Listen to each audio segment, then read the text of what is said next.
আর্থিক ব্যবস্থাপনায় কিছুটা শৃঙ্খলা ফিরেছে, তবে এটা পলিসির কারণে আসেনি। দুর্বৃত্তরা ক্ষমতা থেকে পালিয়ে যাওয়ায় ব্যাংকিং খাতে লুটপাট কমেছে।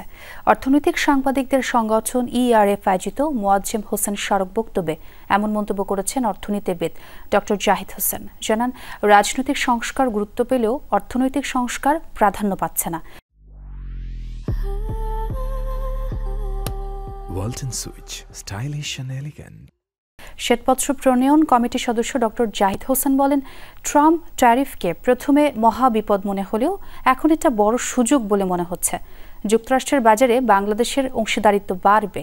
বিশ্বব্যাংক ঢাকা অফিসের সাবেক এই লিড ইকোনমিস্টের মতে 2024-এর তুলনায় 2025-এ অর্থনীতি কিছুটা স্বস্তিদায়ক। রফতানি ও রেমিটেন্সে উন্নতির তথ্য উপাত্তে পাওয়া যাচ্ছে, তবে বিনিয়োগের ক্ষেত্রে বেশ অবনতি ঘটেছে। কর্মসংস্থানও তেমন হচ্ছে না, বেড়েছে হতদরিদ্র। পিপিআরসির জরিপের উদ্ধৃতি নিয়ে তিনি বলেন, টাকা না দিলে কিছুই হয় না, এমন কথা বলেছেন 75% মানুষ।